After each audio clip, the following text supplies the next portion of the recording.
Son envoi en tant que messager.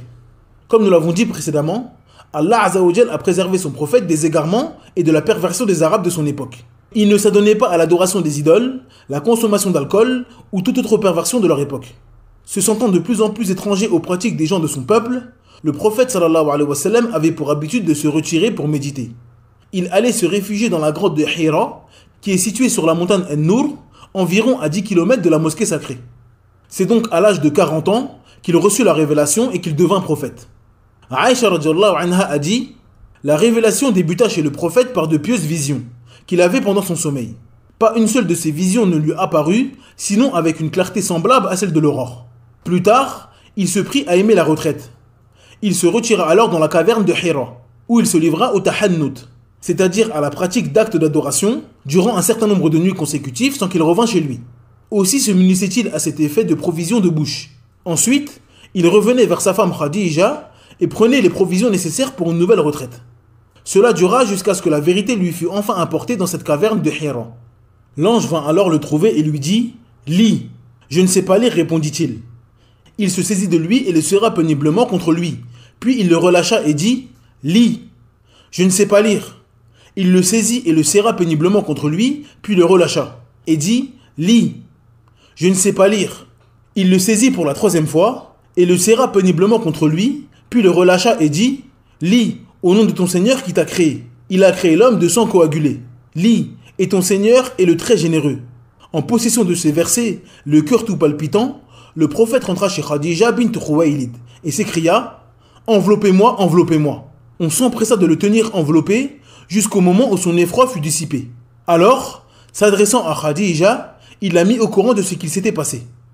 Puis il ajouta « Ah, j'ai cru que je mourrais. » Non, répondit Khadija, jamais Allah ne t'affligera d'affront, car tu es uni avec tes proches, tu soutiens les faibles, tu donnes à ceux qui n'ont rien, tu héberges les autres et tu secours les victimes des vicissitudes du droit.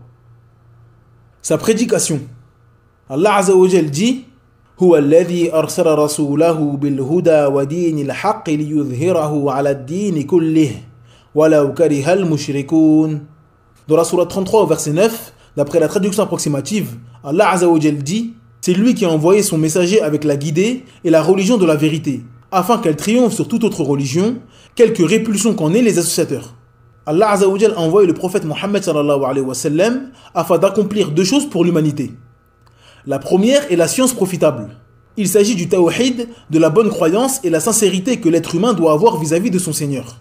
Cela passe également par l'éradication du polythéisme qui est l'opposé du monothéisme. Les bonnes œuvres. Il s'agit des œuvres que l'être humain doit accomplir pour adorer Allah Azza wa Jal correctement. Beaucoup de gens souhaitent adorer le créateur de l'univers, mais ils l'adorent comme eux ont envie et selon leurs désirs. Le rôle du prophète est d'indiquer aux gens comment Allah Azza wa Jal veut être adoré et leur indiquer la voie de l'adoration authentique et correcte. Allah Azza wa Jal dit قُلْ هَذِهِ سَبِيلِي أَدْعُو إِلَى اللَّهِ عَلَى بَصِيرَةٍ أَنَا وَمَنِ اتَّبَعَنِي وَسُبْحَانَ اللَّهِ وَمَا أَنَا مِنَ الْمُشْرِكِينَ. Dis, voici ma voix, j'appelle les gens à la religion d'Allah, moi et ceux qui me suivent, nous basant sur une preuve évidente. Gloire à Allah, et je ne suis point du nombre des associateurs.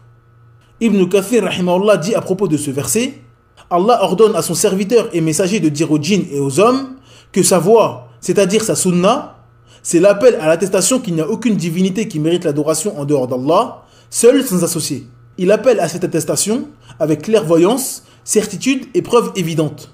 Et toute personne qui le suit dans cette voie fait également cet appel avec clairvoyance, certitude et preuve religieuse et raisonnable. Fin de citation.